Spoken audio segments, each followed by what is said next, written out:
Hello friend, मैं Sunil Kumar stone classes में आपका स्वागत है। हम आशा करते हैं कि आप लोग अच्छे होंगे।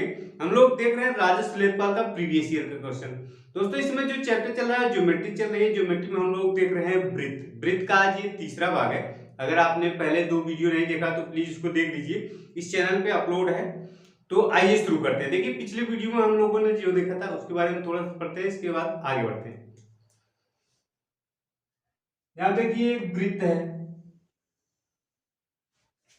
यहाँ ये वृत्त का केंद्र है। अगर यहाँ पे इसमें जीवा खींची जाए, ये जीवा पी क्यू है, तो जीवा पी क्यू द्वारा इसके केंद्र पर जो कोण बनता है, इसके केंद्र पर जो कोण बनता है, यहाँ देखिए ये जो है छोटा खंड होता है। यहां से ये वाला छोटा खंड होता है और ये वृत्त का बड़ा खंड होता है। तो यहाँ पे जीवा द्वारा इसके केंद्र पर जो कोण बनेगा, इसके बड़े जो वृत्त के बड़े खंड में कहीं भी सरकमफ्रेंस पे कहीं भी जीवा द्वारा कोण जो बनेगा, कहीं भी बनेगा बड़े खंड में, छोटे खंड की बात नहीं कर रहा, बड़े खंड में कहीं भी बनेगा, उसको उस कोण का ये कोण क्या होगा, दुगना होगा।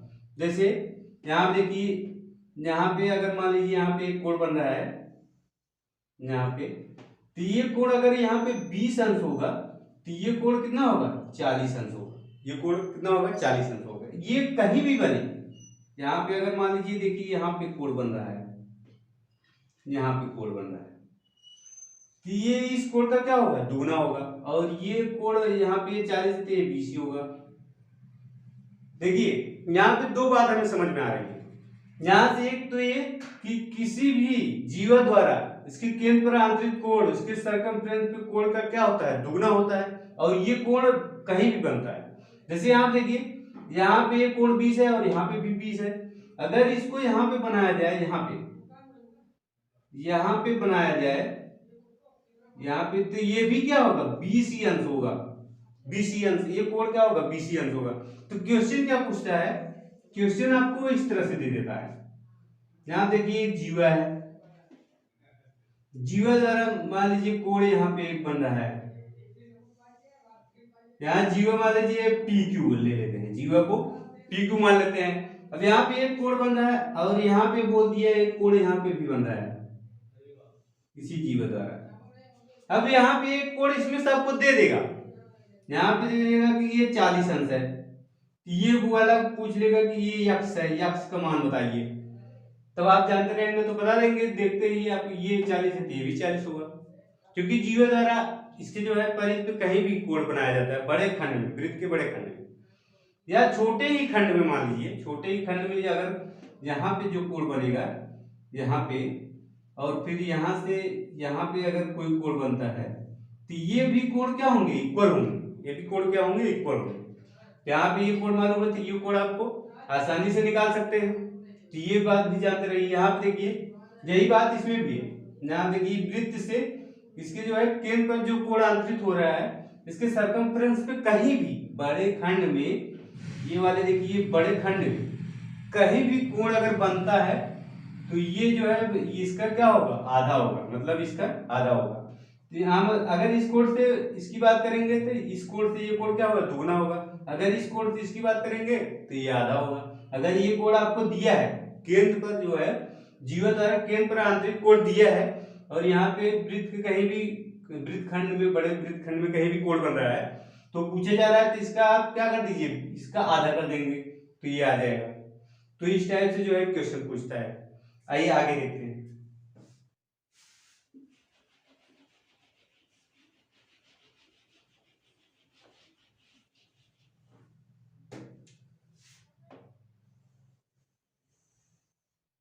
यहाँ देखिए वृत्त है, यहाँ पे अगर ये जीवा है, जीवा पी क्यू खींचा जाए, जीवा पी क्यू खींचा जाए, यहाँ पे इसके केंद्र से यहाँ पे लंब डाला जाए, यहाँ केंद्र से लंब डाला जाए, तो ये जीवा को क्या करता है, बराबर भागों में बांटता है। यहाँ ओ केंद्र है और यहाँ पे मान लेते हैं पी क्यू आर मान लेते हैं। यहाँ पे ये जो है इस जीवा को दो बराबर भागों में काटता है। यहाँ पे अगर यहाँ देखिए ओ आर अगर लंब है किस पर, पी क्यू पर, पी क्यू पर लंब है तब, तो यहाँ देखिए पी आर बराबर यहाँ पे आर क्यू, क्यू आर।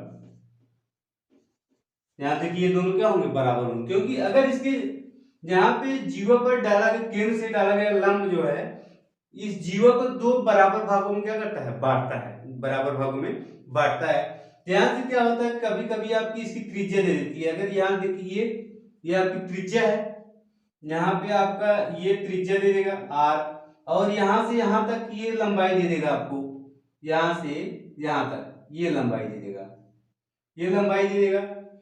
यहाँ जो यहाँ पे आर है, यहाँ पे यहाँ से यहाँ तक लंबाई दे देगा और पूछ लेगा कि इसकी लंबाई बताइए, इसी जीवा की लंबाई बताइए।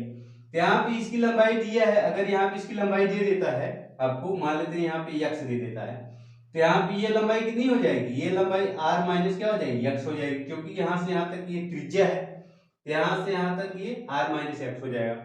अब इस जीवा की लंबाई पूछ लेगा कि जीवा की लंबाई आप जीवा की लंबाई निकालिए। ध्यान देखिए यहाँ पे ये समकोण है, तो ये हम पाइथागोरस थ्योरम लगा सकते हैं, और यहाँ से ये इसकी लंबाई क्या कर सकते हैं, निकाल सकते हैं।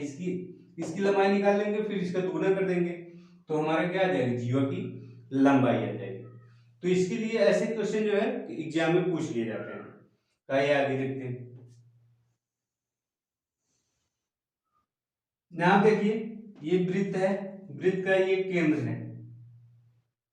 यहाँ देखिए ये जीवा है, और यहाँ पे एक जीवा और खींची दी जाती है।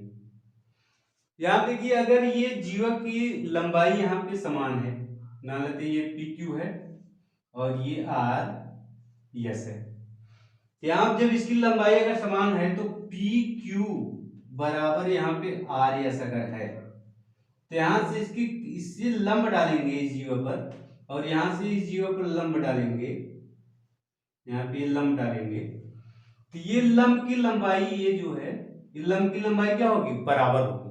यहाँ पे ये लंब की लंबाई क्या होगी, बराबर होगी। यहाँ देखिए अगर जीवा ये समान है, एक ही वृत्त में दो जीवा समान जीवा खींची जाए, तो वहां उस पर अगर लंब डाला जाएगा तो उस लंब की लंबाई क्या होगी, बराबर होगी। और यहाँ देखिए ये वृत्त है, इसमें जो है दो जीवा कहीं भी खींच दीजिए, दो जीवा यहाँ पे मान लेते हैं, यहाँ पे खींच दिए, और ये है जो है केंद्र है वृत्त का, ये जो है यहाँ से इस पे लंब डाल रहे हैं, यहाँ पे इस पे लंब डाल रहे हैं। अगर ये लंब की लंबाई यहाँ पे नाम दे देते हैं पी क्यू आर एस, और यहाँ पे नाम देते हैं P Q R S T, और यहाँ पे यू, यहाँ पे मान लेते हैं एन, मान लेते हैं इसको। अब देखिए यहाँ पे अगर ये ओ है, यहाँ पे ओ टी बराबर यहाँ पे ओ एन है, बराबर ओ एन। कहने का मतलब ये है कि अगर इस लंब की लंबाई बराबर है तो इस जीवा की लंबाई क्या होगी, बराबर होगी, दोनों जीवा की लंबाई क्या होगी, बराबर होगी। तो यहाँ पे पी क्यू बराबर आर एस होगा, पी क्यू बराबर आर एस होगा। यहाँ देखिए अगर यहाँ इसी केंद्र से इसकी दूरी बराबर, दोनों जीवाओं की दूरी बराबर है, तो दोनों जीवा क्या होंगे, बराबर होंगे, दोनों जीवा क्या होंगे, बराबर होंगे। तो यहाँ देखिए यहाँ पे हमने क्या, अगर जीवा बराबर है तो इसी के केंद्र से इसकी दोनों जीवाओं की दूरी क्या होगी, बराबर है। यहाँ मतलब अगर जीवा बराबर है तो इसके केंद्र पर लंब डालेंगे तो दोनों लंब की लंबाई बराबर है। इसका मतलब क्या है कि अगर जीवा बराबर है तो वो जो है केंद्र से बराबर दूरी पर होंगे, केंद्र से क्या होगी, बराबर दूरी पे होंगी। अगर यहाँ पे लंब की लंबाई अगर बराबर है, यहाँ पे दो जीवा है, अगर इस पे लंब डाला जाए और दोनों बराबर हैं, तो ये जीवा भी क्या होंगे, आपस में बराबर होंगे। दोनों मतलब दोनों का मतलब एक ही है, लेकिन ये दो तरह से जो है कहा जा रहा है। तो यहाँ पे क्वेश्चन में दो तरह से आपको पूछ सकता है, कि यहाँ से पूछ सकता है कि दो जीवा है, एक वृत्त की दो जीवा है, दोनों जीवा की लंबाई केंद्र से समान है, और एक जीवा की लंबाई आपको दे देगा और दूसरी जीवा की लंबाई पूछ लेगा, तो दूसरी जीवा की लंबाई उतनी ही होगी, उसके बराबर होगा। अगर केंद्र से इसकी दूरी समान है तो दोनों जीवा की लंबाई क्या होगी, बराबर होगी। और दूसरी तरह से क्या पूछता है कि एक वृत्त के दो जीवा जो है इक्वल है, दोनों जीवा क्या है, इक्वल है, तो केंद्र से दूरी पूछ लेगा, तो एक जीवा की दूरी दे देगा और दूसरी जीवा की पूछेगा दूरी कितनी है, तो दोनों दूरी क्या होंगी, इक्वल होंगे। एक ही बात जो है दो तरह से कही जा सकती है। तो आइए अगला क्वेश्चन आगे बढ़ते हैं।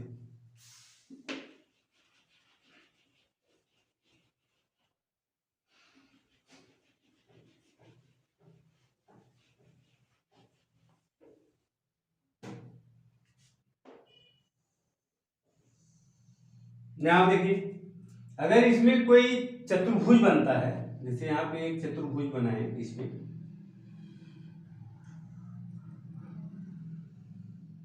यहाँ पे कोई इसमें चतुर्भुज बनता है वृत्त में, जिसे हम क्या बोलते हैं, चक्री चतुर्भुज बोलते हैं। क्या बोलते हैं, चक्री चतुर्भुज। अब इसका गुण क्या होता है कि इसके जो है आमने सामने के, यहाँ पे अगर मान लेते हैं P Q R S, P Q R S, यह चतुर्भुज जो है बन रहा है वृत्त में, तो ये इसे हम चक्री चतुर्भुज बोलते हैं। इसके क्या गुण होते हैं, चक्री चतुर्भुज के ये गुण होते हैं कि इसके आमने सामने के कोण दोनों का योग क्या होता है, 180 होता है।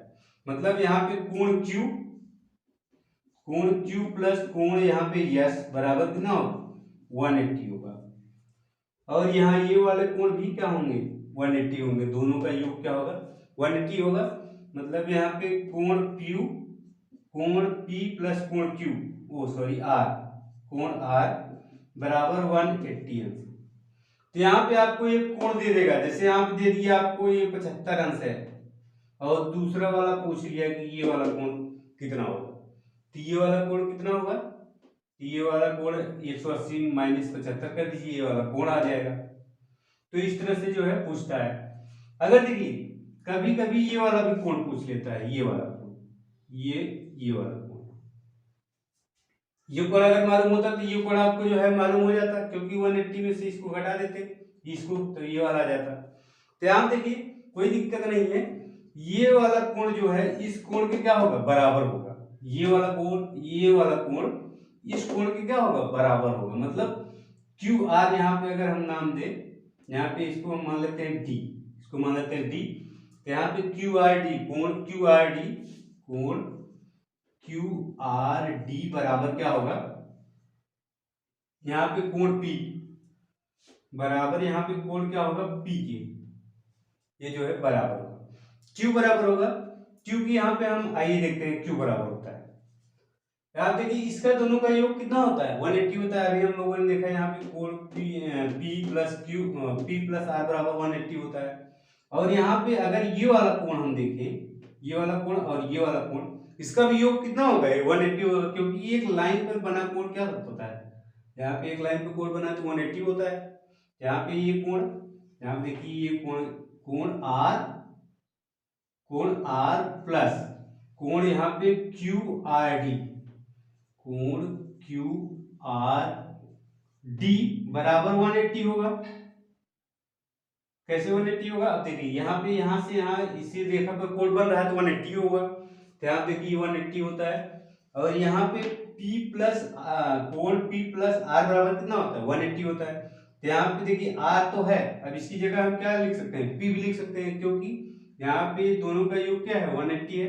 यहाँ पे P प्लस R बराबर भी 180 है। यहाँ पे R है, इसकी जगह हम क्या लिख सकते हैं, P लिख सकते हैं।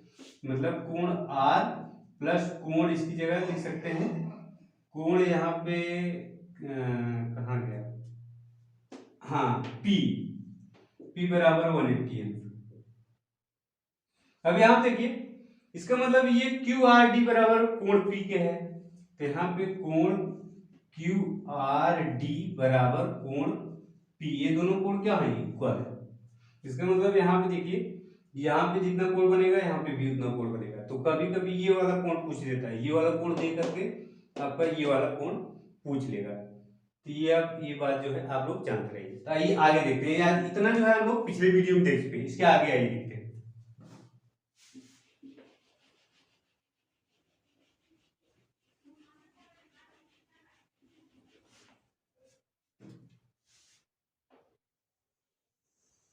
यहाँ देखिए एक वृत्त है, अगर एक वृत्त में समांतर चतुर्भुज बनता है, यहाँ देखिए एक वृत्त में अगर समांतर चतुर्भुज बनता है, समांतर चतुर्भुज बनता है तो क्या बनता है, वो आयत होता है। क्या होता है, आयत। यहाँ पे ये क्या है, आयत है, ये क्या है, आयत है। तो ये भी जानते रहिए। अगर इसमें जो है यहाँ पे अगर वृत्त में कोई समांतर चतुर्भुज बनता है तो वो जो है चतुर्भुज क्या होगा, आयत होगा। अब आयत के भी क्या होते हैं, प्रत्येक कोण क्या होते हैं, 90 डिग्री होते हैं। प्रत्येक कोण क्या होते हैं, 90 डिग्री होते हैं। तो यहाँ पे भी देखिए ये कोण आमने सामने कोण का योग कितना होगा, 180 होगा। यहाँ पे अगर योग करेंगे तो 180 होगा। तो मतलब ये कोण और ये कोण का योग क्या होगा, 180 ही होगा। तो आइए आगे देखते हैं।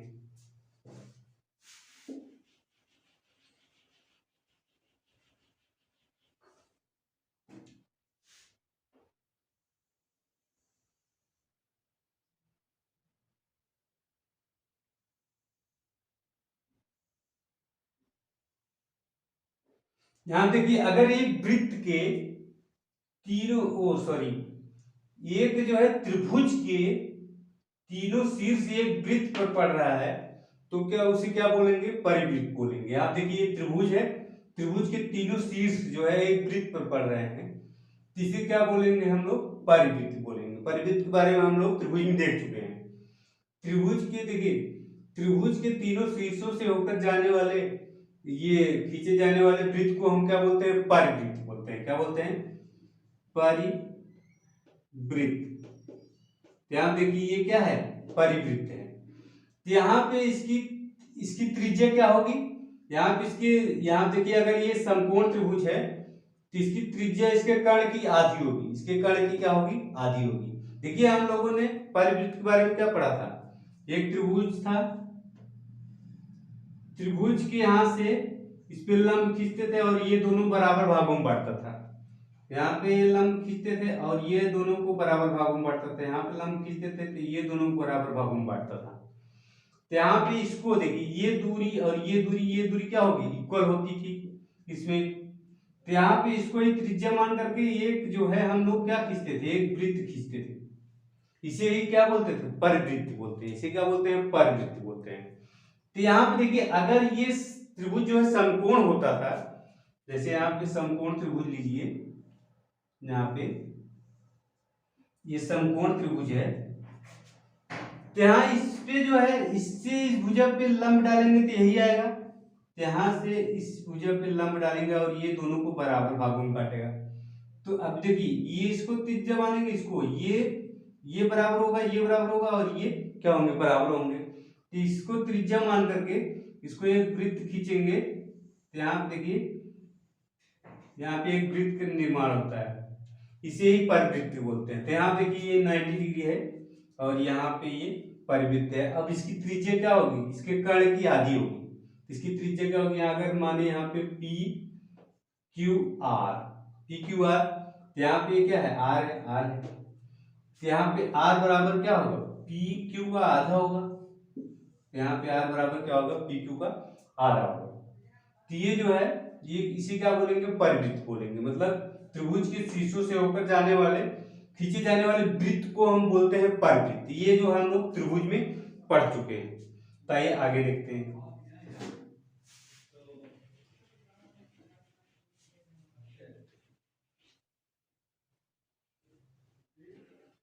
यहां देखिए, अगर वृत्त के आधे, या ये वृत्त की क्या है, मान लेते हैं इसके केंद्र से जीवा जा रही है, तो अगर इसके केंद्र से जीवा जाती है तो वृत्त को बराबर भागों में बांटता है, उसे व्यास भी बोला जाता है। व्यास जो है वृत्त को दो बराबर भागों में डिवाइड करता है। यहाँ देखिए, अगर वृत्त के आधे, वृत्त के आधे भाग में अगर कोई कोण बनता है तो 90 डिग्री का होता है। तो यहाँ पे देखिए, अगर ये कोण बन रहा है, यहाँ इस जीवा से यहाँ पे कोण बन रहा है, तो ये क्या होगा, 90 डिग्री होता है। इसको बात को याद रखिए, वृत्त के आधे भाग में अगर कोई कोण बनता है तो 90 डिग्री होता है। यहाँ पे कहीं भी ये कोण बनाएंगे, जैसे मान लीजिए यहाँ पे आप कोण बना रहे हैं, यहाँ पे ये जो है क्या होगा, ये भी जो है 90 डिग्री होगा। तो वृत्त के मतलब अर्ध वृत्त में कहीं भी कोण बनाएंगे यहाँ पे, तो क्या होता है, 90 डिग्री होता है। तो यहाँ पे ये बात जो है आप लोग जानते रहेंगे। तो आइए आगे देखते हैं।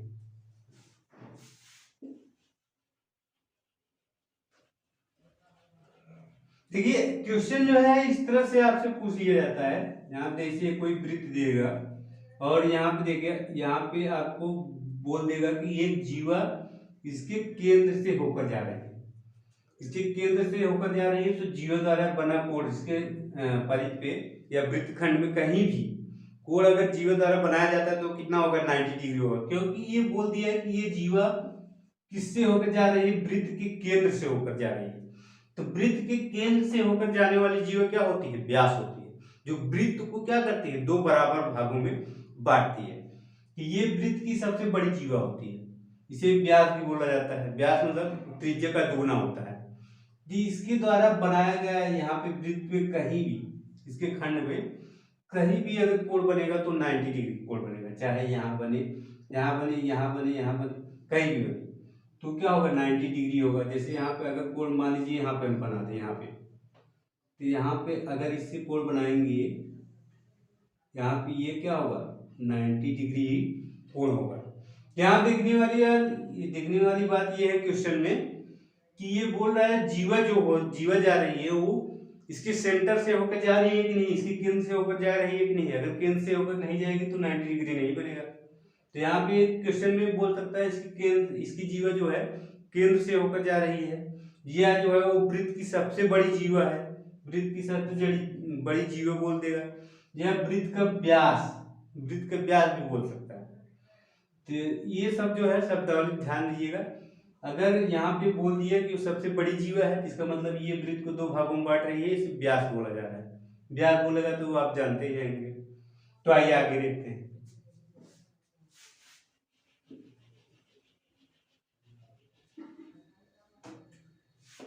ध्यान दें कि एक त्रिभुज है,